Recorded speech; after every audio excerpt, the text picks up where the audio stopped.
Next question है test the convergence of the improper integral integration from 1 to infinity log x upon x plus e to the power minus x d x using direct comparison test. तो अभी हमें जो improper integral given है, तो ये improper क्यों है, तो अपर लिमिट जो है इंटीग्रेशन की वो हमें इनफाइनाइट गिवन है, इसलिए इम्प्रॉपर इंटीग्रल है। तो स्टेप वन में वही मेंशन किया है मैंने, nature of integral, the given integral is improper since the upper limit is infinite.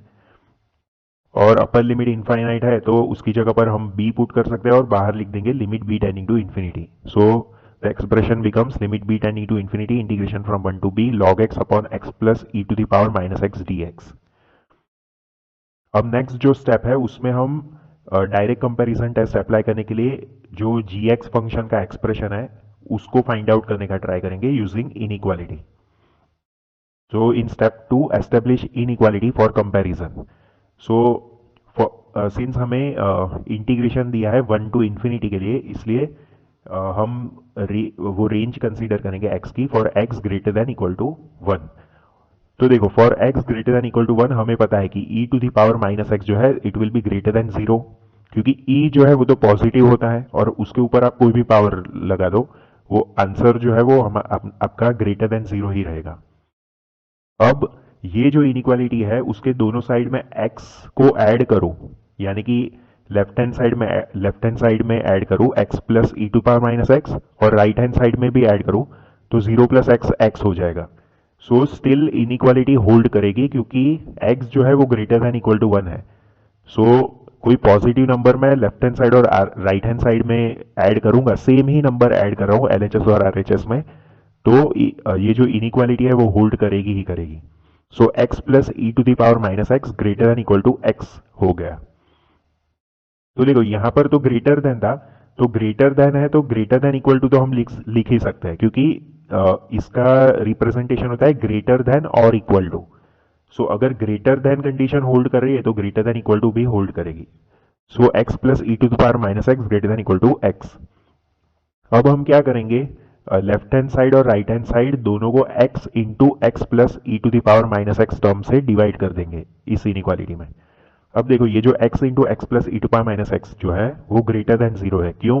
क्योंकि x जो है वो ऑलरेडी हमने लिया है x greater than equal to 1, और सेकेंड टर्म में x greater than equal to 1 है और e to power minus x जो है वो ग्रेटर देन 0 है, वो हमने ऑलरेडी देख लिया। सो ओवरऑल टर्म जो है वो ग्रेटर देन 0 है। तो ये जो इनइक्वालिटी है उसमें एलएचएस और आरएचएस में हम इस टर्म से डिवाइड करेंगे तो साइन ऑफ इनइक्वालिटी वही रहेगी।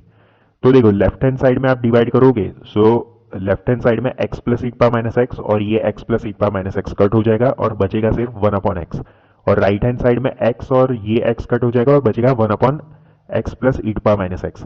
तो आपको मिलेगा 1 upon x greater than equal to 1 upon x plus e power minus x. तो ये आपको इनइक्वालिटी मिलेगी। तो ये बेसिकली उल्टा लिख दिया है, 1 upon x plus e power minus x less than equal to 1 upon x. अब हम क्या करेंगे, एलएचएस और आरएचएस दोनों में लॉग एक्स से मल्टीप्लाई करेंगे। अब देखो x हमने ग्रेटर देन इक्वल टू 1 लिखा 1 लिया है, सो लॉग x जो है वो ग्रेटर देन इक्वल टू 0 होगा, क्योंकि आप log x का ग्राफ देखोगे तो log x negative x less than 1 के लिए होता है, मतलब 0 से 1 में log x जो होता है वो नेगेटिव होता है। तो इस केस में तो x greater than equal to 1 है, तो log x greater than equal to 0 होगा, और 0 कब होगा, when x is equal to 1। तो इसलिए अगेन हम LHS और RHS में मल्टीप्लाई करेंगे log x से, so sign of inequality same ही रहेगी। So we will get log x upon x plus e power minus x less than equal to log x upon x। तो हमें ये gx function अब मिल गया है for applying direct comparison test. तो हम सबसे पहले log x अपॉन x जो है ये gx फंक्शन, उसका इंटीग्रेशन क्या होता है वो डिराइव कर लेंगे।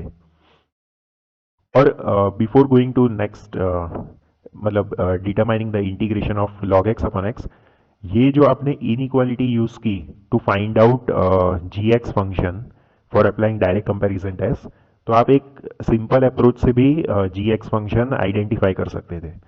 तो देखो जो हमारा पॉइंट प्रॉब्लम पॉइंट था वो था upper limit that is infinity. अब देखो ये जो इंटीग्रेंड है it is log x upon x plus e to the power minus x. अब जैसे जैसे x इंफिनिटी को रीच करेगा तो डिनोमिनेटर में एक्स जो है वो तो डोमिनेंट टर्म ही रहेगा, यानी कि जैसे जैसे एक्स की वैल्यू बढ़ेगी इनफाइनाइट की तरफ ये टर्म बढ़ता ही रहेगा एक्स। लेकिन e to the power minus x जो है उसको हम कैसे लिख सकते हैं, 1/e⁻x। तो x जैसे जैसे बढ़ेगा तो 1/e⁻x क्या बन जाएगा, 1/∞, जो कि जीरो बन जाएगा, मतलब नेग्लिजिबल बन जाएगा। तो ये at point of problem that is b which is infinity हम e⁻x को नेग्लेक्ट कर सकते हैं। सो फाइनली हमें gx फंक्शन क्या मिलेगा, log x/x। और दूसरी बात, जो न्यूमरेटर में log x फंक्शन है वो भी डोमिनेंट टर्म ही रहेगा as x tends to infinite. तो इसलिए डायरेक्टली आप log x/x gx फंक्शन इस तरीके से आइडेंटिफाई कर सकते हो।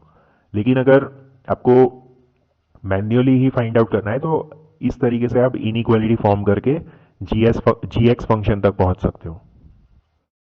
तो यही मैंने एग्जाम टिप लिखी थी कि for large x the terms e to the power minus x becomes negligible.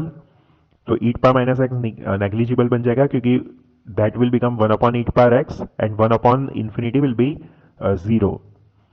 So always compare log x/x plus e to power minus x with log x/x। अब हम log x/x का integration find out करेंगे। तो इसमें again हम substitution method ही use करेंगे। तो log x को हम u अज्यूम कर देंगे, फिर left hand side right hand side को डिफरेंशिएट करेंगे तो हमें मिलेगा du/dx is equal to 1/x, क्योंकि log x का डिफरेंशिएशन 1/x होता है। और इससे हमें मिलेगा du is equal to 1/x dx। तो इंटीग्रेशन हमारा क्या बन जाएगा, तो देखो 1/x dx को तो du लिख देंगे और log x को u लिख देंगे। So integral u du। सो u का इंटीग्रेशन क्या होता है, u²/2। सो u²/2 प्लस c, और u हमने एज्यूम किया था log x, so it will become log x का square divided by 2 plus c। अब नेक्स्ट स्टेप में हम जो कंपैरिजन फंक्शन है log x/x उसका इंटीग्रेशन देखेंगे, इम्प्रॉपर इंटीग्रल कन्वर्ज कर रहा है डाइवर्ज कर रहा है। So integral from 1 to infinity log x/x dx। तो इंटीग्रल हमने ऑलरेडी प्रीवियस स्लाइड में देख लिया, log x²/2 होता है। तो log x²/2 बाहर लिखा है limit b tending to infinity, क्योंकि वो अपर लिमिट की जगह पर हमने b पुट किया है और upper limit is b and lower limit is 1। अब हम इस एक्सप्रेशन में पहले अपर लिमिट की वैल्यू पुट करेंगे, so it will be log b whole square divided by 2 माइनस 1 की वैल्यू पुट करेंगे एक्सप्रेशन में। सो log 1 तो जीरो होता है तो सेकेंड टर्म हमारा जीरो हो जाएगा। सो बचेगा सिर्फ ये log b का whole square divided by 2 limit b tending to infinity, और इन्फिनिटी पे log b की वैल्यू क्या होगी, infinity. So finally answer will be infinity. तो हमें कंपैरिजन फंक्शन जो था उसका इम्प्रॉपर इंटीग्रल डाइवर्ज कर रहा है, सिंस उसकी वैल्यू हमें इम्प्रॉपर इंटीग्रल की इनफाइनाइट मिली। So hence the comparison integral diverges. अब हमने डायरेक्ट कंपैरिजन टेस्ट में पढ़ा था कि अगर जो बड़ा वाला फंक्शन होता है gx वो ही डाइवर्ज, उसका इम्प्रॉपर इंटीग्रल डाइवर्ज करता हो तो छोटे वाले फंक्शन का भी इम्प्रॉपर इंटीग्रल डाइवर्ज करेगा। तो स्टेप 4 में हम लिख देंगे applying direct comparison test since log x/x plus e⁻x less than equal to log x/x and integral 1 to infinity log x/x dx is divergent। तो ये हमने प्रीवियस स्टेप में देखा है, इसका इम्प्रॉपर इंटीग्रल डाइवर्ज कर रहा है। So by direct comparison test the given improper integral also diverges. So final answer हम लिख देंगे integration from 1 to infinity log x/x plus e⁻x dx is divergent।